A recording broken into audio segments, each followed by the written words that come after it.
TV പ്രേക്ഷക സംഗമവും വിടുതൽ ശുശ്രൂഷയും ഇടുക്കി ജില്ലയിലെ അണക്കരയിൽ 2015 നവംബർ 20 ശുശ്രൂഷകൾ രാവിലെ 10 സെയിന്റ് ആന്റണീസ് ബിൽഡിംഗ് പെട്രോൾ പമ്പിന് കവിഞ്ഞൊഴുകുമി അനുഗ്രഹം നിറഞ്ഞൊഴുകുമി അനുഗ്രഹം എൻ പാപവും ശാപവും ഒഴുകി ദൂരയാ ഞാൻ സൗഖ്യമാ നീതിയാ ദൈവ പൈതലാ യേശുവിൻ സ്വന്തമായി തീർന്നു ഞാൻ എന്നെന്നും കവിഞ്ഞൊഴുകുമി അനുഗ്രഹം നിറഞ്ഞൊഴുകുമി അനുഗ്രഹം.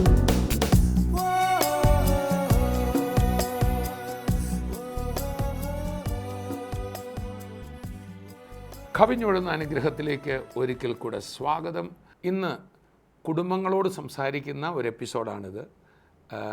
ഇന്നെന്നെ കേൾക്കുന്ന എല്ലാവരും ഒന്നുകിൽ ഒരു ഭർത്താവാ, അല്ലെങ്കിൽ ഒരു ഭാര്യ, അല്ലെങ്കിൽ ഒരു ഭർത്താവിൻ്റെയും ഭാര്യയുടെയും മക്കളാ, അങ്ങനെയുള്ളവരെ കേൾക്കുന്നുള്ളൂ. കുടുംബങ്ങളിൽ നിന്ന് ഉള്ള ആരുമാണല്ലോ എന്നെ കേൾക്കുന്നത്. കർത്താവായ യേശു ഈ ഭൂമിയിൽ വന്നത് രണ്ട് കാര്യത്തിന്. ഒന്ന്, നമ്മുടെ കുടുംബം ഒരു ഐശ്വര്യപൂർണമായ സ്വർഗീയമായ ഒന്നായിത്തീരണം. രണ്ട്, കർത്താവ് എന്നൊരു സ്വർഗം നമുക്ക് വേണ്ടി ഒരുക്കിക്കൊണ്ടിരിക്കുക, അത് നമ്മളുടേതായിത്തീരണം. അതിൻ്റെ ആദ്യത്തെ ഭാഗമാണ് നമ്മളിന്ന് കേൾക്കാൻ പോകുന്നത്. ഇന്നൊരു അത്ഭുത സാക്ഷ്യം നമ്മൾ കേൾക്കും. ഒരു കുടുംബം ഒന്നിച്ച് ജീവിച്ച് ഒരു കുഞ്ഞുണ്ടായ ശേഷം അവർ വേർപിരിഞ്ഞു.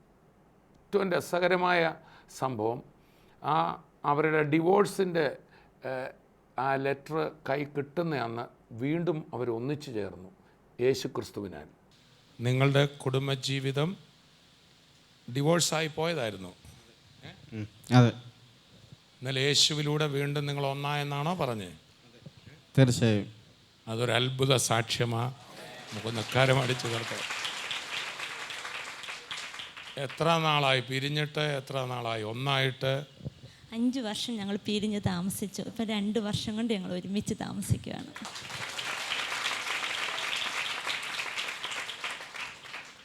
അതെങ്ങനെയാണ് വീണ്ടും ഒന്നിക്കാനിടയായത്? ബന്ധം ഒഴിഞ്ഞിട്ട് ഞങ്ങൾ വീട്ടിൽ വന്നപ്പോൾ എനിക്കൊരു മോനുണ്ട്. ആ മോന് 5ാം ക്ലാസ്സിലൊന്ന് പഠിക്കുന്നത്. അപ്പോൾ സ്കൂളിൽ നിന്ന് തിരികെ വന്നിട്ട് മോൻ എന്നോട് ആദ്യം ചോദിച്ചത്, അച്ഛനെ കണ്ടോ അമ്മയെന്ന്. ഞാൻ പറഞ്ഞു കണ്ടു. എന്തു പറഞ്ഞു ചോദിച്ചപ്പോൾ പറഞ്ഞു, ഇനി അച്ഛനെ വന്ന് വിളിക്കുമ്പോൾ മോന് പോകാം, പക്ഷേ അമ്മയ്ക്ക് അങ്ങോട്ട് വരാൻ പറ്റത്തില്ല എന്ന് കോടതിയിൽ എഴുതി വെച്ചിട്ടുണ്ട്. അപ്പോൾ അവൻ ആ സ്കൂൾ ബാഗ് എടുത്ത് അങ്ങോട്ട് സിറ്റൗട്ടിലോട്ട് എറിഞ്ഞിട്ട് മുറിക്കകത്തേക്ക് ഞാൻ കയറിപ്പോയി. കരഞ്ഞുകൊണ്ടാണ് കയറിപ്പോയത്. പക്ഷേ അന്നേരം എനിക്ക് മനസ്സിലായി മോന് വിഷമം ഉണ്ട് എന്ന് അന്നേരമാണ് എനിക്ക് മനസ്സിലാകുന്നത്. തിരികെ വന്ന് എന്നോട് മോൻ ചോദിച്ചൊരു ചോദ്യം, അമ്മ വിശ്വസിക്കുന്ന യേശുവിനെ എൻ്റെ അച്ഛനെ രക്ഷപ്പെടുത്താൻ പറ്റില്ലേ? അപ്പോൾ നിങ്ങളുടെ കുടുംബജീവിതം ഒന്നിപ്പിച്ച ആദ്യത്തെ സുവിശേഷകൻ മോൻ തന്നെയാണ്. തീർച്ചയായും മോൻ വന്നിട്ടുണ്ടോ? ഉണ്ട്. മോനിഞ്ഞ് വന്നു.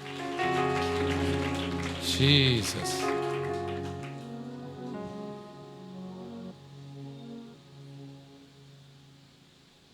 മോൻ ഇപ്പം എത്രാം ക്ലാസ്സിലാണ്? 8. എത്രാം ക്ലാസ്സിൽ പഠിക്കുമ്പോഴാ? 5ാം ക്ലാസ്സിൽ ലാസ്റ്റ് പഠിച്ചപ്പോഴാണ്. നവംബർ 29-ാം തീയതിയാണ് ഈ സംഭവം ഉണ്ടായത്. ബ്രദർ ഒക്ടോബർ 25-ാം തീയതി അടൂർ മീറ്റിംഗ് വെച്ച് ഞാൻ ബെൽറ്റ് ഊരിയപ്പോൾ ബ്രദർ പറഞ്ഞില്ലേ ലോക സാക്ഷിയാകാൻ പോകുക ഈ മകളെന്ന്. ഞാനിങ്ങനെ ഓർത്തു, ബെൽറ്റ് ഊരിയ ആളാണോ ഈ വരുന്നതെന്ന് ഞാൻ ഓർക്കുന്നു. അത് ഒക്ടോബർ 25-ാം തീയതി. അപ്പം ഞാൻ ബ്രദർ അത് പറഞ്ഞപ്പോൾ എൻ്റെ മനസ്സിൽ പറഞ്ഞു, അതെങ്ങനെ ലോകസാക്ഷിയാകാൻ? അടുത്ത മാസം ബന്ധം ഒഴിയാൻ പോകുന്ന ഞാൻ എങ്ങനെ ലോകസാക്ഷിയാകാനാണ്? ഈ ഒരു വശം മൊത്തം വേദനയാണ്. ഇപ്പം ആ പിടുത്തം എനിക്ക് മാറി. ഈ ഒരു സൈഡിനെ ഇവിടെ പ്രാർത്ഥിച്ചുകൊണ്ടിരുന്നപ്പോൾ സിസ്റ്റർ തന്നെ കൈവച്ച് പ്രാർത്ഥിച്ചു. ബെൽറ്റ് ഇട്ടുകൊണ്ടൊക്കെയാണ് ഞാൻ വന്നത്. ബെൽറ്റ് ഇട്ടോണ്ടാണോ വന്നത്? എന്നിട്ട് തന്നെ എനിക്ക് അറിയാൻ പറ്റുന്നുണ്ട്, ഒരു എന്തോ പോലെ താഴേക്ക് പോകുന്ന പോലെ തോന്നുന്നു. കർത്താവ് അത്ഭുതം. അങ്ങനെ ഉണ്ടെങ്കിൽ ആ ബെൽറ്റ് ഒന്ന് മാറ്റി ഒന്ന് ചെക്ക് ചെയ്തിട്ട് വന്നാലോ? വരാമല്ലോ. എന്നാ ഒന്ന് പോയി ചെക്ക് ചെയ്തിട്ട് വാ. And glorify your name.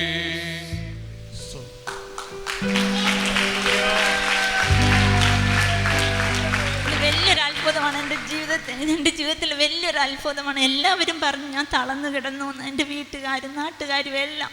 അവരുടെ മുമ്പിൽ എൻ്റെ കർത്താവ് എന്നെ ഇത്ര മാനിച്ചു. നിങ്ങളുടെ ഈ സാക്ഷ്യം ലോകം അറിയണം. അനേക കുടുംബങ്ങൾ ഇനിയും ഒന്ന് ചേരില്ലെന്ന് കരുതുന്ന ഒത്തിരി ഫാമിലീസ്, പിരിഞ്ഞ ഭർത്താക്കന്മാരും ഭാര്യമാരും ലോകമെങ്ങും കേട്ടുകൊണ്ടിരിക്കുക.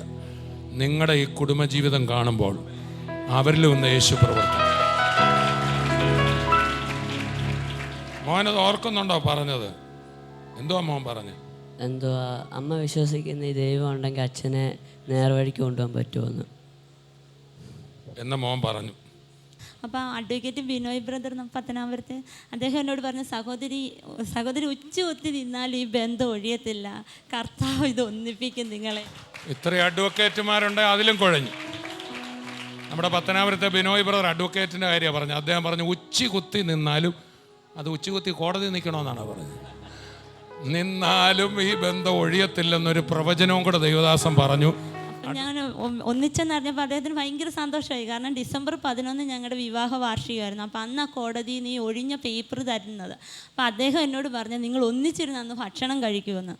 ഞങ്ങൾ കോടതി ചെന്ന് 30-ാം തീയതി തന്നെ ചെന്ന് പറഞ്ഞു ഞങ്ങൾ ഇനി ഒഴിയുന്നില്ല, ഞങ്ങൾ ഒന്നിക്കുകയാണെന്ന് പറഞ്ഞപ്പോൾ ഈ ഡിസംബർ 11-ാം തീയതി ഞങ്ങൾ ഒന്നിച്ച പേപ്പർ വാങ്ങിച്ച് ഒന്നിച്ച് ഭക്ഷണം കഴിച്ചു. ഡിസംബർ 11-ാം തീയതി നിങ്ങൾ കല്യാണം കഴിച്ചു അല്ലേ? നിങ്ങളുടെ വിവാഹ വാർഷികം ഡിസംബർ 11 ഇവർ കല്യാണം കഴിച്ചു.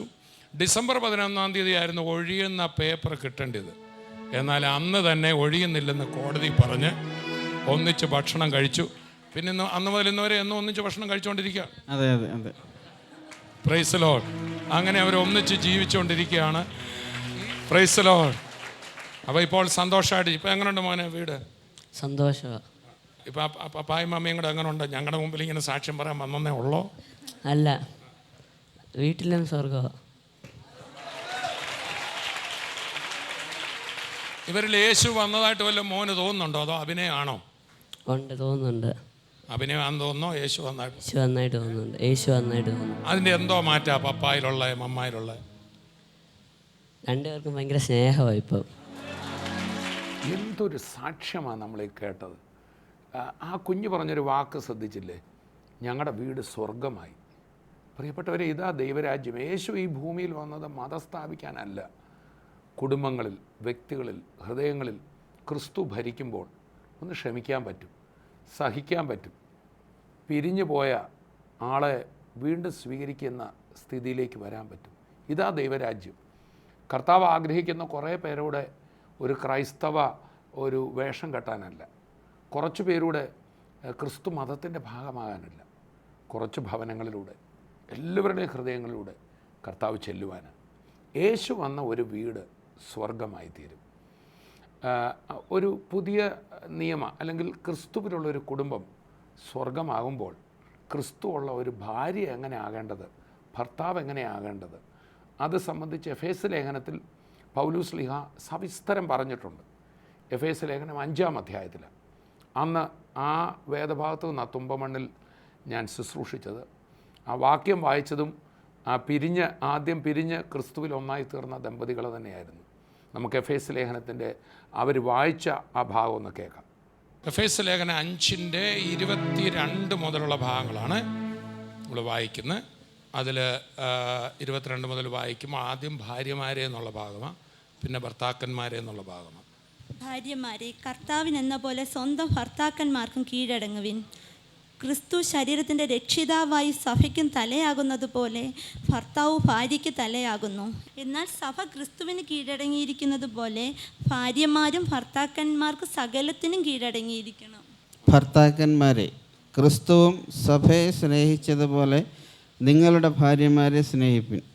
അവൻ അവളെ വചനത്തോടുകൂടിയ ജലസ്നാനത്താൽ വെടിപ്പാക്കി വിശുദ്ധീകരിക്കേണ്ടതിനും കറ, ചുളുക്കം മുതലായത് ഒന്നും ഇല്ലാതെ സഭയെ ശുദ്ധയും നിഷ്കളങ്കയുമായി തനിക്ക് തന്നെ തേജസ്സോടെ മുൻനിർത്തേണ്ടതിനും തന്നെത്താൻ അവൾക്ക് വേണ്ടി ഏൽപ്പിച്ചു കൊടുത്തു.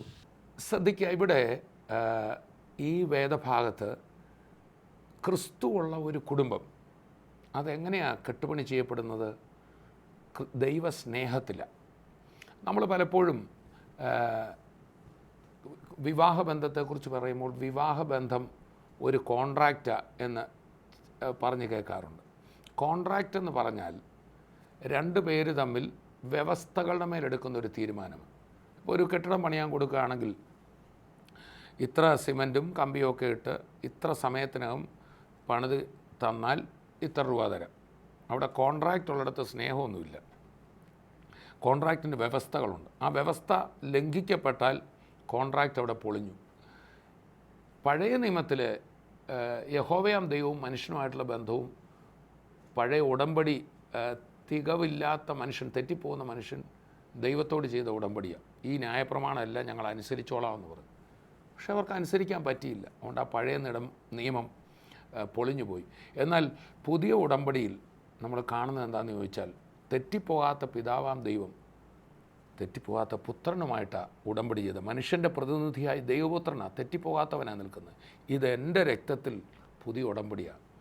നമ്മളെ വാസ്തവത്തിൽ കർത്താവ് കൈക്കൊണ്ടത് നമ്മുടെ ഉടമ്പടി കേട്ടിട്ടൊന്നുമല്ല. ഞാനൊരു കുഴപ്പവും ചെയ്യത്തില്ല, ഞാൻ അത് ചെയ്തോളാം, സുവിശേഷ വില ചെയ്തോളാം, ഒന്നും കേട്ടിട്ടല്ല. നമ്മളെക്കൊണ്ട് ഇതൊന്നും ചെയ്യാൻ ഒക്കത്തില്ലെന്ന് അറിഞ്ഞിട്ടും റോമർ 5 പറയാണ്, ക്രിസ്തുവ നാം പാപികളായിരുന്നിട്ടും, നമ്മൾ ശത്രുക്കളായിരുന്നിട്ടും നമുക്ക് വേണ്ടി ജീവൻ കൊടുത്തു. ഇതേ ബന്ധമാണ് പഴയ നിയമ വിവാഹബന്ധവും പുതിയ നിയമ വിവാഹബന്ധവും.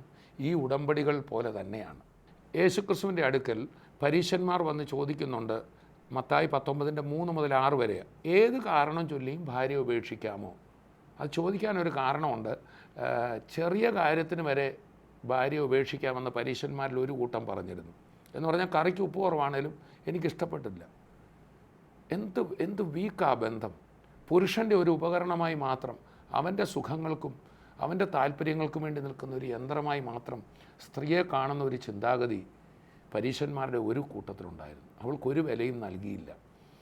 പ്രിയപ്പെട്ടവരെ, അതാണ് പഴയ നിയമ വിവാഹബന്ധം. അതാണ് മലാഖി പ്രവചനത്തിൽ ഉടമ്പടിയുടെ ഭാര്യ എന്ന് പറഞ്ഞിട്ട് അടുത്തത് ഉപേക്ഷണ പത്രത്തെക്കുറിച്ചാണ് പറയുന്നത്. ആ ഉടമ്പടിയിൽ ഭർത്താവും ഭാര്യയും തമ്മിലുള്ള വ്യവസ്ഥകൾ തെറ്റിക്കഴിഞ്ഞാൽ കുഞ്ഞു കാര്യത്തിന് വരെ ഉപേക്ഷിക്കുന്ന ഒരു സ്ഥിതിവിശേഷണമായിരുന്നു. അവിടെ തന്നെ കർത്താവ് പറയുന്നുണ്ട്, ഉപേക്ഷണം ഞാൻ വെറുക്കുന്നു. മത്തായി 19 കർത്താവ് പറയുകയാണ്, ദൈവം യോജിപ്പിച്ചതിനെ മനുഷ്യൻ വേർപിരിക്കരുത്. അങ്ങനെയാണെങ്കിൽ പുതിയ നിയമ വിവാഹബന്ധം ഒരു പുരുഷനും സ്ത്രീയും തമ്മിൽ ഞാനിതെല്ലാം നിനക്ക് ചെയ്തോളാം, എന്നാൽ നീ എനിക്ക് ചെയ്യണം എന്ന് പറഞ്ഞ വ്യവസ്ഥകളുടെ മേലല്ല വാസ്തവത്തിൽ സ്ഥാപിക്കപ്പെട്ടത്. അത് ക്രിസ്തു സഭയെ സ്നേഹിച്ച അതേ സ്നേഹത്തിലാണ്. ക്രിസ്തു സഭയെ സ്നേഹിച്ചത് എങ്ങനെ? നാം പാപികളായിരുന്നപ്പോൾ തന്നെ, നമ്മൾ കുറവുള്ളപ്പോൾ തന്നെ, നമ്മൾ വീഴ്ചകളുള്ളപ്പോൾ തന്നെ നമ്മളെ കർത്താവ് കൈക്കൊണ്ടു. ആ സ്നേഹത്തിലാണ് പുതിയ നിയമ വിവാഹബന്ധം സ്ഥാപിക്കപ്പെടുന്നത്. ഇഷ്ടവും സ്നേഹവും രണ്ടും രണ്ടാണ്. ഇഷ്ടമെന്ന് പറഞ്ഞാൽ എൻ്റെ താല്പര്യങ്ങൾക്ക് വേണ്ടി നീ നിന്നോണം, അല്ലെങ്കിൽ ഇഷ്ടമെന്ന് പറഞ്ഞാൽ എൻ്റെ താല്പര്യങ്ങളാണ്. സ്നേഹമെന്ന് പറഞ്ഞാൽ നിൻ്റെ താല്പര്യങ്ങളാണ്. അതാണ് സ്നേഹം. പലപ്പോഴും ഇത് തമ്മിൽ തെറ്റുന്നുണ്ട്. ഇംഗ്ലീഷിൽ പറയുമ്പോൾ ലൈക്ക് ആൻഡ് ലവ്. വാസ്തവത്തിൽ ദൈവം നമ്മളെ വല്ല ഇഷ്ടപ്പെടുന്നുണ്ടോ? അല്ല, ഇഷ്ടപ്പെടാൻ എന്തുവാ നമ്മുടെ ജീവിതത്തിലുള്ള? വാസ്തവത്തിൽ നമ്മളുടെ ഒരു സ്വഭാവം ദൈവത്തിന് ഇഷ്ടമല്ല. But he loved us. എന്നാൽ അവൻ നമ്മെ സ്നേഹിച്ചു. അപ്പം സ്നേഹത്തിന് ഇഷ്ടാനിഷ്ടങ്ങൾ വിഷയമല്ല. അത് തന്നെയാണ് ഒരു വ്യവസ്ഥയിലൊരു കോൺട്രാക്റ്റ് വരുമ്പോൾ. എന്താ കോൺട്രാക്റ്റ്? നീ എനിക്ക് ചെയ്യാനുള്ളത് നീ ചെയ്താൽ ഞാൻ നിനക്കിന്നതൊക്കെ ചെയ്യാം. കോൺട്രാക്റ്റ് നീ എനിക്ക് ചെയ്താൽ ഞാൻ നിനക്ക് ചെയ്യാമെന്ന്. എന്നാൽ സ്നേഹം എന്താ? നീ ചെയ്യേണ്ടതൊന്നും ചെയ്തില്ലെങ്കിലും still I will love you. ഞാൻ നിന്നെ സ്നേഹിച്ചുകൊണ്ടേ ഇരിക്കും. ഇതാണ് കർത്താവായ യേശുവിൽ വെളിപ്പെട്ട ദൈവസ്നേഹം. ദൈവം സ്നേഹമാണ്. ആ സ്നേഹം മനുഷ്യന് പിടികിട്ടിയില്ല. പഴയ നിയമകാലത്തൊന്നും ക്രിസ്തു വരുന്നതിന് മുമ്പ് പിടികിട്ടിയില്ല. അതുകൊണ്ടാണ് സ്നേഹമായ ദൈവം മനുഷ്യൻ കാണത്തക്കവണ്ണം മനുഷ്യനായിട്ട് ജഡത്തിൽ മാംസം ധരിച്ച് ഇവിടെ ഇറങ്ങി വന്നു. അവനെ ഉപദ്രവിച്ചവരെയും അവൻ സ്നേഹിച്ചു. അവനെ വാളും വടിയുമായി പിടിക്കാൻ വന്നവരെയും ആ യേശു സൗഖ്യമാക്കി. ദൈവസ്നേഹത്തിൻ്റെ പ്രദർശനമാണ് യേശു. അപ്പം ഇന്ന് പുതിയ നിയമത്തിൽ അല്ലെങ്കിൽ ക്രിസ്തു മുഖേന സ്ഥാപിക്കപ്പെടുന്ന വിവാഹബന്ധം, നിങ്ങളുടെ വിവാഹം ആര് നടത്തിയതായിക്കൊള്ളട്ടെ, അച്ഛനാകാം, പാസ്റ്ററാകാം, പൂജാരിയാകാം, രജിസ്ട്രാറാകാം, പക്ഷേ ക്രിസ്തുവിനെ ഇന്ന് വീട്ടിലേക്ക് വിളിച്ചാൽ ആര് നടത്തി എന്നുള്ളതല്ല വിഷയം. ഇന്ന ചടങ്ങ് പ്രകാരം നടന്നാൽ എൻ്റെ വീട് അനുഗ്രഹിക്കപ്പെടുമെന്നല്ല. ക്രിസ്തു ഒന്ന് വീട്ടിലേക്ക് വന്നാൽ അവിടെ സ്നേഹത്താൽ ഒരു പുതിയ കുടുംബ ബന്ധം സ്ഥാപിക്കപ്പെടുകയാണ്. ഇവിടെ ഭാര്യയോട് പറയുന്ന പ്രധാന കാര്യം കീഴ്പ്പെടുക. വാസ്തവത്തിൽ ആ വാക്കിന് ഏറ്റവും നല്ല വാക്ക് വിധേയപ്പെടുക എന്നാണ്. POC ബൈബിളിലും മറ്റും രേഖപ്പെടുത്തിയിരിക്കുന്ന ആ വാക്ക് വളരെ നല്ലതാണ്, വിധേയപ്പെടുക. ഭർത്താവിനോട് പറയുന്ന വാക്ക് ക്രിസ്തു സഭയെ സ്നേഹിച്ചതുപോലെ സ്നേഹിക്കുക. നോക്കുക, ഭാര്യയോട് പറയുന്നു സഭ ക്രിസ്തുവിന് കീഴ്പ്പെട്ടതുപോലെ കീഴ്പ്പെടുക. ചുരുക്കി പറഞ്ഞാൽ പുതിയ നിയമ വിവാഹബന്ധം പരസ്പരം എടുത്ത ഒരു കോൺട്രാക്റ്റിൻ്റെ മേലല്ല, മറിച്ച് ദൈവസ്നേഹത്തിന്മേലാണ്, ക്രിസ്തുവാകുന്ന ദൈവസ്നേഹത്തിന്മേലാണ് കെട്ടുപണി ചെയ്യപ്പെടുന്നത്. ആ സ്നേഹം 2 രീതിയിലാണ് ഭാര്യയിലും ഭർത്താവിലും ഓപ്പറേറ്റ് ചെയ്യുന്നത്. അതേ സ്നേഹം ഭാര്യയിൽ ഓപ്പറേറ്റ് ചെയ്യുന്നത് സബ്മിസീവ്നെസ്, കീഴ്പ്പെടലായിട്ടാണ്. അത് ക്രിസ്തു നമുക്ക് മാതൃക കാണിച്ചു. മാതാപിതാക്കൾക്ക് കീഴ്പ്പെട്ടു. ദൈവം മനുഷ്യനായി വന്നപ്പോൾ മാതാപിതാക്കൾക്ക് കീഴ്പ്പെട്ടു. സൃഷ്ടിതാവ യോഹന്നാൻ്റെ കൈക്കീഴിൽ സ്നാനപ്പെടുവാൻ കീഴ്പ്പെട്ടു. ഒരു യഹൂദ പള്ളിയിലെ റബ്ബി, ആ റബ്ബിക്ക് കീഴ്പ്പെട്ടിരുന്നു നമ്മൾ വായിക്കുന്നു. ദൈവം തമ്പുരാന് കീഴ്പ്പെടേണ്ട കാര്യമുണ്ടോ? ഇല്ല. വാസ്തവത്തിൽ നമ്മൾ വചനം പഠിക്കുമ്പോൾ സ്ത്രീ മേധാവിത്വവും പുരുഷ മേധാവിത്വവും ഒന്നും ബൈബിളിലില്ല. ദൈവവചനം പറയുന്നതും സ്ത്രീയും പുരുഷനും തുല്യരാണ്. സ്ത്രീയെ ദൈവം കാലിൽ നിന്നും തലയിൽ നിന്നും അല്ല പുരുഷൻ്റെ അസ്ഥിയിൽ എടുത്തപ്പോൾ അവൻ്റെ സൈഡിൽ നിന്ന് എടുത്ത് അവർ തുല്യരാണ്. ഈ തുല്യതയെന്ന് പറയുമ്പോൾ 2 പേരും തുല്യരാണെങ്കിലും ഏതൊരു കാര്യവും നന്നായിട്ട് വർക്ക് ചെയ്യണമെങ്കിൽ ഒരാൾ ഫൈനൽ അതോറിറ്റി ആയിരിക്കണം. നമ്മൾ ദിവസങ്ങളിൽ ഇലക്ഷനുകൾ പലതിലേക്ക് പോയി. നമ്മൾ 140 MLA കേരളത്തിൽ തിരഞ്ഞെടുത്ത് വിട്ടാലും ഒരാൾ സ്പീക്കറായേ ഒക്കത്തുള്ളൂ, ഒരാൾ മുഖ്യമന്ത്രിയായേ ഒക്കത്തുള്ളൂ. നമ്മൾ MP തിരഞ്ഞെടുത്താൽ ഒരാൾ അതെ പ്രധാനമന്ത്രിയായേ ഒക്കത്തുള്ളൂ, സ്പീക്കറായേ ഒക്കത്തുള്ളൂ. ഒരു സഭയിൽ തന്നെ പുതിയ നിയമസഭയിൽ പാസ്റ്ററെന്നും അല്ലെ അച്ഛനെന്നും വിശ്വാസികളെന്നും വ്യത്യാസമില്ല. നമ്മളെല്ലാവരും രാജകീയ പുരോഹിത വർഗമാണ്. പക്ഷേ ചിലരെ മൂപ്പന്മാരാക്കിയിരിക്കുന്നു. ഒരു ആൾ അധ്യക്ഷനായേ ഒക്കത്തുള്ളൂ. ഇനി ദൈവിക തൃത്വം തന്നെ എടുത്ത് ദൈവം ഒരുവനേ ഉള്ളൂ. പക്ഷേ ദൈവം 3 ആളത്വങ്ങളിലാണ് വെളിപ്പെടുന്നത്: പിതാവ്, പുത്രൻ, പരിശുദ്ധാത്മാവ്. മൂവരും തുല്യരാ. അവൻ ദൈവരൂപത്തിലിരിക്കെ ദൈവത്തോട് സമത്വമെന്നാണ് ഫിലിപ്പിയർ 2 പിതാവും പുത്രനും സമര. പക്ഷേ പുത്രൻ പിതാവിന് കീഴ്പ്പെട്ടിരുന്നു എന്ന് പറഞ്ഞാൽ ഈ ഒരു പാറ്റേൺ ഇത് ലോകത്തിലെല്ലാം ആവശ്യമാണ്. പിതാവ്, പുത്രൻ, പരിശുദ്ധാത്മാവ് തുല്യരാണെങ്കിലും പിതാവാണ് ഫൈനൽ അതോറിറ്റി എന്നതുപോലെ ഒരു കുടുംബത്തിൽ ദൈവം പുരുഷനെയാണ് ശിരസ്ഥാനത്ത് വെച്ചിരിക്കുന്നത്. ആ കാര്യത്തിൽ ഭാരതീയ സംസ്കാരവും മറ്റും ഈ തിരുവചനത്തിലെ കാര്യങ്ങളുമായിട്ട് പൊരുത്തപ്പെട്ടാണ് പോകുന്നത്. പാതിവൃത്യമുള്ള ഭാര്യ, അതാണ് ഭാരതീയ ചിന്താഗതി. ഇന്ന് നമ്മൾ പാശ്ചാത്യ നാടുകളിൽ ഉയർന്നു വരുന്ന പല കാര്യങ്ങളും ബൈബിളിൽ നിന്നുള്ളതല്ല, ബൈബിള് കൈവിട്ടവരുടെ കയ്യിൽ നിന്ന് വന്ന കാര്യങ്ങളാണ്. അതൊന്നും ക്രൈസ്തവ പാരമ്പര്യമേ അല്ല, ക്രൈസ്തവ സംസ്കാരമേ അല്ല. ഒരു സ്ത്രീ പുരുഷന് കീഴ്പ്പെട്ടിരിക്കുമ്പോൾ പുരുഷമേധാവിത്വമല്ല അവിടെ. അത് വാസ്തവത്തിൽ തങ്കു ബ്രദർ വിവാഹം ശുശ്രൂഷിക്കുമ്പോൾ ഇങ്ങനെ പറയും, ഭാര്യ കീഴ്പ്പെടണമെന്ന് പറയുമ്പോൾ അതിൻ്റെ അർത്ഥം ഭർത്താവിനോടൊന്ന് സഹതാപം കാണിക്കണമെന്ന്. എന്ന് പറഞ്ഞാൽ ഈ എല്ലാ വേദഭാഗങ്ങളും ഒന്ന് ശ്രദ്ധിച്ച് നോക്കിയേ. ബൈബിളിൽ തന്നെ കുടുംബങ്ങളോട് സംസാരിക്കുമ്പോൾ ദൈവം ആദ്യം സംസാരിക്കുന്ന സ്ത്രീയോടാണ്. എഫേസ് ലേഖനത്തിൽ, കൊലോസ് ലേഖനത്തിൽ, പത്രോസ് ലേഖനത്തിൽ ഭാര്യമാരെ എന്നാണ് തുടങ്ങുന്നത്. ബൈബിളിൻ്റെ ഒരു പ്രധാന രീതി എന്താണെന്ന് ചോദിച്ചാൽ എല്ലാ പുരുഷന്മാരെ അഭിസംബോധന ചെയ്യുന്ന പോലെ സഹോദരന്മാരെ, പിതാക്കന്മാരെ. എന്നാൽ കുടുംബങ്ങളോട് സംസാരിക്കുമ്പോൾ മാത്രം സ്ത്രീയോടാണ് ആദ്യം സംസാരിക്കുന്നത്. അതിൻ്റെ അർത്ഥം ഒരു രാജ്യം കെട്ടുപണി ചെയ്യുന്നതിനേക്കാൾ ഏറ്റവും വൈഷമ്യമേറിയതൊരു കുടുംബം നടത്തുന്നതാണ്. ഒരു കുടുംബത്തിൽ എന്നാൽ ഒരു കുടുംബത്തെ കെട്ടുപണി ചെയ്യാൻ ഒരു പുരുഷനേക്കാൾ കൂടുതൽ ശക്തി ദൈവം പറഞ്ഞിരിക്കുന്ന സ്ത്രീയിലാണ്. പത്രോസ് പറയുന്നുണ്ട്, സ്ത്രീ ജനം ബലഹീന പാത്രമാണ്. പക്ഷേ സ്ത്രീ വെറും ബലഹീനയല്ല. ഒരു കുടുംബം ദൈവത്തോട് ചേർന്ന് കെട്ടുപണി ചെയ്യുവാൻ കൂടുതൽ സ്ട്രെങ്ത് ഒരു സ്ത്രീക്കാണ്. ഒരു സ്ത്രീയെ പ്രകൃതി തന്നെ ഒരുക്കിക്കൊണ്ട് വന്നിരിക്കുകയാണ് ഒരമ്മയാകാൻ. ആ ഒരു വീട്ടുകാർ തന്നെ നീ ഒരു വീട്ടിൽ ചെല്ലേണ്ടവളാണെന്നാണ് പറയുന്നത്. ഒരു സ്ത്രീ അവളുടെ ഉള്ളിൽ ഒരു കുടുംബത്തെ കെട്ടുപണി ചെയ്യുവാൻ പുരുഷനേക്കാൾ ശക്തി പകർന്നിട്ടുണ്ട്. അപ്പോൾ അവിടെ കീഴ്പ്പെടുവീൻ, സബ്മിസീവ് ആകുവീൻ എന്ന് പറയുമ്പോൾ നീ ആ പുരുഷനെ ഒന്ന് ക്ഷമിച്ചേ. പത്രോസ് പറയുന്ന പോലെ നിങ്ങളുടെ ഭർത്താക്കന്മാരിൽ ആരെങ്കിലും വഴിതെറ്റി കൊള്ളരുതാതെ നടക്കുന്നെങ്കിൽ സ്ത്രീയുടെ നിർമ്മലമായ നടപ്പ് കണ്ട് കർത്താവിലുള്ള വിശ്വാസത്താൽ അവളുടെ ജീവിത രൂപാന്തരവും സ്നേഹവും കണ്ട് വചനം കൂടാതെ ഭർത്താവ് മടങ്ങി വരുമെന്ന്. അവിടെ ഭാര്യ വഴക്കുണ്ടാക്കാൻ പറഞ്ഞിട്ടില്ല, വചനം പറയാനും പറഞ്ഞിട്ടില്ല. പുരുഷൻ്റെ നേരെ ബൈബിൾ ഇങ്ങനെയാണെന്ന് അറിയാൻ മേലെ എഫേസ് ലേഖനം പ്രകാരം നിങ്ങൾ നന്നായിക്ക് ഒന്നും പറയണ്ട. ആ എഫേസ് ലേഖനം, ആ ക്രിസ്തുവിൻ്റെ വചനം ഉള്ളിൽ വരുമ്പോൾ ആ ഭാര്യയുടെ പ്രാർത്ഥനയും മാതൃകാപൂർണമായ ജീവിതവും കാണുമ്പോൾ എത്ര വഴിതെറ്റി ഭർത്താവ്, മദ്യപാനി ആയിക്കൊള്ളട്ടെ, കൊള്ളരുതാത്തവനായിക്കൊള്ളട്ടെ, അവൻ മടങ്ങി വരും. സോ സ്ത്രീ കീഴ്പ്പെട്ട് കൊടുക്കുക എന്ന് പറയുമ്പോൾ അതിൻ്റെ അർത്ഥം ഈ പുരുഷനിൽ ഒരു വലിയ വ്യക്തി ഇരിപ്പുണ്ട്.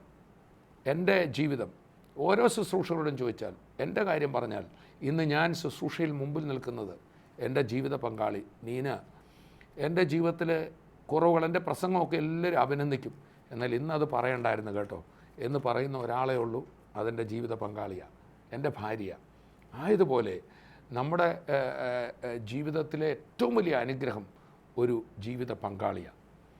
എപ്പോഴും ഓർക്കുക, നിങ്ങളുടെ പ്രവർത്തന മണ്ഡലം ഏതും ആയിക്കൊള്ളട്ടെ, നിങ്ങൾ അധ്യാപകനാകാം, രാഷ്ട്രീയക്കാരനാകാം, പാസ്റ്ററാകാം, അച്ഛനാകാം, കുടുംബജീവിതം താളപ്പഴയാണോ, ചെന്ന് തൊടുന്നതെല്ലാം താളപ്പഴയായിരിക്കും. ബിസിനസ്സുകാരനാണോ, നിങ്ങൾ കുടുംബം ഒന്ന് പ്രധാനമായിട്ട് നോക്കിക്കേ, അവിടെ ഒരു സ്നേഹം പകർന്നു നോക്കിക്കേ, തൊടുന്നതിലെല്ലാം അനുഗ്രഹം ഉണ്ടാവും. സോ എന്നെ കേൾക്കുന്ന സകല ഭാര്യമാരോട് ഞാൻ പറയട്ടെ, നിങ്ങൾ വളരെ ശക്തരാണ്. നിങ്ങൾ ചെന്ന് കയറി വീട്ടിൽ പ്രശ്നങ്ങൾ കാണും, ഭർത്താവിൻ്റെ സ്വഭാവം, വീട്ടുകാരുടെ സ്വഭാവം. പക്ഷേ നിങ്ങളെ ആ വീട്ടിൽ വിട്ടത്, മോളെ, സഹോദരി, കുഞ്ഞെ, നിന്നെ ആ വീട്ടിൽ വിട്ടത് ആ വീട് നശിക്കത്തൊന്നുമില്ല. അവിടെ എന്തോ കണ്ടിട്ട് ആകെ പതറി വീട്ടുകാരെ വിളിച്ച് എനിക്കിവിടെ നിൽക്കണ്ട, ഇവിടെ എല്ലാം കുഴപ്പക്കാരാന്നേ. നീ കർത്താവിൽ വിശ്വസിച്ച് ദൈവസ്നേഹം അവിടെ വെളിപ്പെടുത്തിയാൽ ആ വീട് ഒരു സ്വർഗമായിത്തീരും. തുടർന്ന് ഭർത്താക്കന്മാരോട് സംസാരിക്കുമ്പോൾ ഒരു വീട് സ്വർഗമാകാൻ ഭർത്താവ് എന്താ ചെയ്യേണ്ടത്? ക്രിസ്തു സഭയെ സ്നേഹിച്ചതുപോലെ ഭാര്യയെ സ്നേഹിക്കണം. ഞാൻ വലിയ സത്യം പറയാം, എന്നെ കേൾക്കുന്ന ഒരു ഭർത്താവിനും ഒരു ഭാര്യയ്ക്കും തികവുള്ള ഒരു ജീവിത പങ്കാളിയെ കിട്ടിയിട്ടില്ല. ഒത്തിരി കുറവുകളോടുകൂടെയാണ് കിട്ടിയിരിക്കുന്നത്. എന്നാൽ ഭർത്താവെ, നിനക്ക് ലഭിച്ച ആ ജീവിത പങ്കാളിയിൽ ക്രിസ്തു സഭയെ സ്നേഹിച്ച പോലും സ്നേഹിച്ച്, അതെങ്ങനെയാണെന്ന് എഫേസ് ലേഖനം പറയുന്നുണ്ട്. അവൻ അവളെ വചനത്തോടുകൂടിയ ജലസ്നാനത്താൽ വിശുദ്ധീകരിക്കേണ്ടതിനും കറ, ചുളുക്കം മുതലായി ഒന്നുമില്ലാതെ സഭയെ ശുദ്ധയും നിഷ്കളങ്കയുമായി തനിക്ക് തന്നെ തേജസ്സോടെ മുൻനിർത്തേണ്ടതിനും തന്നെത്താൻ അവൾക്ക് വേണ്ടി ഏൽപ്പിച്ചു കൊടുത്തു. അവണ്ണം ഭർത്താക്കന്മാരും തങ്ങളുടെ ഭാര്യമാരെ സ്വന്തം ശരീരങ്ങളെപ്പോലെ സ്നേഹിക്കണം. യേശു ഭാര്യയ്ക്ക് വേണ്ടി സാക്രിഫൈസ് ചെയ്തു. യേശുവിൻ്റെ ഭാര്യ മണവാട്ടി നമ്മളാണ്. നമ്മളുടെ ജീവിതത്തിൽ എന്നാ ഗുണമുള്ളത്? പത്രോസിൻ്റെ ജീവിതത്തിൽ എന്തോ ഗുണമുണ്ടായിരുന്നത്? എൻ്റെ ജീവിതത്തിൽ എന്തോ ഗുണമുള്ളത്? നമ്മളെല്ലാം തെറ്റുകാരും കുഴപ്പക്കാരും ആണെന്ന് അറിഞ്ഞുകൊണ്ട് തന്നെ ഒരു മഹാരാജാവ് അപരിഷ്കൃതയായ ഒരു കാട്ടുവാസിയായ പെൺകുട്ടിയെ പോയി വിവാഹം കഴിക്കുമോ? ഒരിക്കലും നടക്കില്ലല്ലേ. എന്നാൽ അതിനേക്കാൾ ഭയങ്കരമാണ് ഈ പരിശുദ്ധനായ ദൈവം എന്നെയും നിങ്ങളെയും പോലുള്ള മഹാപാപികളെ സ്വീകരിച്ചു. അതിനെ ഒരു വിവാഹത്തോടാണ് ഉപമിച്ചിരിക്കുന്നത്. നമ്മളെ വിവാഹം നിശ്ചയം ചെയ്തിരിക്കുന്നു എന്നാണ് പൗലോസ് ശ്ലീഹ പറയുന്നത്. ഇനി വിവാഹം ചെയ്യുവാൻ കാന്തനായ യേശു വരും. അതിന് ഞാൻ ഇടയ്ക്ക് പറയട്ടെ, കർത്താവായ യേശു വേഗം വരാൻ പോവുക. അപ്പോൾ തന്നെ ഭർത്താക്കന്മാരോട് ഞാൻ പറയട്ടെ, ഭർത്താക്കന്മാർ ഭാര്യമാരെ സ്നേഹിക്കണം. എന്താണ് സ്നേഹം? 2 വാക്യങ്ങൾ കൊണ്ട് സ്നേഹം എന്താണെന്ന് പിടികിട്ടും. 1 പത്രോസ് 4:8, സകലത്തിന് മുമ്പേ തമ്മിൽ ഉറ്റ സ്നേഹമുള്ളവരായിരിപ്പിൻ, സ്നേഹം പാപങ്ങളുടെ ബഹുത്വത്തെ മറയ്ക്കുന്നു. നമ്മുടെ ജീവിത പങ്കാളിക്ക് കുറവുണ്ടെങ്കിൽ ഇവൾ ഇത്തരക്കാരത്തിയ കുഴപ്പക്കാരത്തിയ എന്ന് പറയല്ല, അതിനെ മറയ്ക്കുക. യേശു അതല്ലേ ചെയ്തത്? രഹസ്യത്തിൽ തിരുത്താം, പക്ഷേ പരസ്യത്തിൽ മറ്റെല്ലാവരുടെയും മുമ്പിൽ മറയ്ക്കുകയാണ്. പ്രിയപ്പെട്ടവരെ, ഒരു ഭാര്യയെ സ്നേഹിക്കുമ്പോൾ എഫേസ് ലേഖനം പറഞ്ഞത് അവളെ പോറ്റി പുലർത്തുക അത്ര വേണ്ടത്. പോറ്റുക എന്ന് പറഞ്ഞാൽ നമുക്ക് അവൾക്ക് വേണ്ടതൊക്കെ മേടിച്ചു കൊടുക്കാം. പക്ഷേ സ്ത്രീക്ക് വേണ്ടത് വീട്ടിലെ ഉപകരണങ്ങളോ ഒന്നുമല്ല, ആ ഭർത്താവിനെ പുലർത്തുക എന്നത്. ചെറീഷ് എന്ന വാക്ക്, ഒരു തലോടൽ, ഒരു സ്നേഹത്തിൻ്റെ വാക്ക്. ക്രിസ്തു അതാണ് നമ്മെ ചെയ്യുന്നത്. അവളുടെ കുറവുകളെ വെളിപ്പെടുത്തുകയല്ല, സ്നേഹം പാപങ്ങളുടെ ബഹുത്വത്തെ മറയ്ക്കുന്നു. സോ ഇന്നെന്നെ കണ്ടുകൊണ്ടിരിക്കുന്ന ഓരോ കുടുംബങ്ങളും സ്വർഗമാകും നിശ്ചയം. അതിന് ചെയ്യേണ്ടത് എന്താ? യേശുവേ ഞങ്ങളുടെ വീടിൻ്റെ നായകനാകണമെന്ന് നിങ്ങൾ രണ്ടുപേരും കൂടെ ഒന്ന് പറഞ്ഞേ. അല്ലേ വീട്ടിൽ ഒരു മോൻ മാത്രമേ ഉള്ളൂ, ഒന്ന് പറഞ്ഞേ. നോക്ക്, നമ്മൾ ഒരത്ഭുത സാക്ഷ്യമാണ് കേട്ടോണ്ടിരുന്നത്. പിരിഞ്ഞ കുടുംബം ആ വേർപിരിയലിൻ്റെ ദിവസം തന്നെ ഒന്നായി തീർന്നു. ആ ഒരു മോൻ കർത്താവിൽ പറഞ്ഞ വാക്ക് ആ കുടുംബത്തെ ഒന്നാക്കി. മാത്രമല്ല ആ സഹോദരി അതിന് 2 വർഷം മുമ്പ് ഒരത്ഭുത സൗഖ്യം കർത്താവ് മകൾക്ക് അടൂരിൽ നടന്ന മീറ്റിങ്ങിൽ വെച്ച് കൊടുത്തു. ഇന്ന് യേശു തരുന്ന സൗഖ്യം, യേശു എന്ന സൗഖ്യദായകൻ കേവലം ശാരീരിക രോഗങ്ങൾ മാത്രം സൗഖ്യമാക്കുന്നതിനല്ല. He heals the broken relationships. തകർന്ന കുടുംബങ്ങളെ, തകർന്ന ബിസിനസ്സിനെ, മുറിവേറ്റ ഹൃദയങ്ങളെ സൗഖ്യമാക്കുന്ന യേശു ഈ ലോകത്തിലെ വൈദ്യന്മാർക്ക് ആർക്കും സൗഖ്യമാക്കാൻ കഴിയാത്ത സൗഖ്യങ്ങൾ ഇന്ന് തരാൻ പോവുക. നമുക്കൊന്ന് പ്രാർത്ഥിക്കാം. അല്പം വഴക്ക് പിടിച്ചിട്ടിരിക്കുന്ന ഭർത്താവും ഭാര്യയാണെങ്കിലും പിരിഞ്ഞേക്കാമെന്ന് പറഞ്ഞവരെന്നെ കേൾക്കുന്നുണ്ടായിരിക്കും. ആ കൈകളൊന്ന് കോർത്ത് പിടിച്ച് നമുക്കൊന്ന് പ്രാർത്ഥിക്കാം. നിങ്ങൾ പിരിഞ്ഞിരിക്കുകയാണോ? ജീവിത പങ്കാളി വിദൂരത്തിലാണോ? ദൈവമാണ് നിങ്ങളെ യോജിപ്പിച്ചത്. വീണ്ടും ചേർക്കാൻ കർത്താവിന് കഴിയും. നമുക്കൊന്നിച്ചൊന്ന് പ്രാർത്ഥിക്കാം. പിതാവേ, ഞങ്ങളങ്ങേ സ്തുതിക്കുന്നു. ഈ അവസരത്തിൽ ഒന്നിച്ച് ഞങ്ങൾ പ്രാർത്ഥിക്കുന്നു. ഇന്ന് എന്നെ കേട്ടുകൊണ്ടിരിക്കുന്ന എല്ലാ കുടുംബങ്ങളിലും ഈ ക്രിസ്തുവിൻ്റെ സ്നേഹം വരികയും ഇന്ന് ഞങ്ങൾ കേട്ട സാക്ഷ്യം പോലെ പിരിഞ്ഞവർ പോലും തിരിഞ്ഞു വരട്ടെ. കർത്താവെ, ഇടറി നിൽക്കുന്നവരെ ഒന്നായി തീരട്ടെ. അങ്ങനെ അവരുടെ തലമുറ കുഞ്ഞുങ്ങൾ ആശ്വസിക്കട്ടെ, അനുഗ്രഹിക്കപ്പെടട്ടെ. അങ്ങനെയാണല്ലോ കർത്താവെ അവിടുന്ന് ദൈവരാജ്യം സ്ഥാപിക്കുന്നത്. കുടുംബങ്ങൾ അനുഗ്രഹീതമായി തീരട്ടെ. അപ്പോൾ തന്നെ കർത്താവെ, ആ മകളെ സൗഖ്യമാക്കിയതുപോലെ ഇന്ന് ഇപ്പോൾ യേശുവിൻ്റെ നാമത്തിൽ അസ്ഥികൾ സൗഖ്യമാകട്ടെ. ആ മകൾ ബെൽറ്റ് അഴിച്ചതുപോലെ ഇപ്പോൾ ബെൽറ്റുകൾ അഴിയട്ടെ. യേശുവിൻ്റെ നാമത്തിൽ കണ്ണിന് കാഴ്ച ലഭിക്കട്ടെ, ചെവിക്ക് കേൾവി ലഭിക്കട്ടെ. ശരീരം മുഴുവൻ അസ്വസ്ഥതയായി, അവിടെ എന്ത് ഇവിടെ എന്ത് എന്തൊക്കെയോ അസ്വസ്ഥതയായി ഭാരപ്പെടുന്നൊരു വ്യക്തി, വിമ്മിഷ്ടങ്ങൾ യേശുവിൻ്റെ നാമത്തിൽ ഇപ്പോൾ സൗഖ്യമാകട്ടെ. എല്ലാ പൈശാചി ബന്ധനങ്ങളും അഴിയട്ടെ, പൂർണ്ണ സൗഖ്യമാകട്ടെ. കർത്താവെ, തൃക്കരം നീട്ടി വിടുവിച്ചതിനായി സ്തോത്രം. യേശുവിൻ നാമത്തിൽ തന്നെ ആമേൻ, ആമേൻ, ആമേൻ. കർത്താവ് എന്തോ വലിയ കാര്യങ്ങൾ ചെയ്തിട്ടുണ്ട്. ഏതൊക്കെ കുടുംബങ്ങളിൽ ഒരു സ്വർഗീയ അനുഭവം ഉണ്ടായി എനിക്കൊന്ന് അറിയണം. നിങ്ങൾ ഈ നമ്പറുകളിലൊന്ന് വിളിച്ച സാക്ഷ്യം പറയണം, സൗഖ്യങ്ങളുടെ സാക്ഷ്യം പറയണം. നമുക്ക് ഇനിയും TV പ്രേക്ഷക മീറ്റിംഗ് ഒരുങ്ങുന്നു അണക്കരയിൽ, കുമളിക്കും കട്ടപ്പനയ്ക്കും സമീപം അണക്കരയിൽ. അതിൻ്റെ വിവരങ്ങൾ നിങ്ങൾക്ക് ലഭിക്കും. അടുത്ത എപ്പിസോഡിൽ നമുക്ക് വീണ്ടും കാണാം. അതിൽ കാണും വരെയും കർത്താവ് തൻ്റെ കൃപയിൽ നമ്മെ സൂക്ഷിക്കട്ടെ. I bless you in Jesus name, amen. TV പ്രേക്ഷക സംഗമവും വിടുതൽ ശുശ്രൂഷയും ഇടുക്കി ജില്ലയിലെ അണക്കരയിൽ 2015 നവംബർ 20 വെള്ളി. ശുശ്രൂഷകൾ രാവിലെ 10-ന്. സെയിൻറ് ആന്റണീസ് ബിൽഡിംഗ്, പെട്രോൾ പമ്പിന് സമീപം.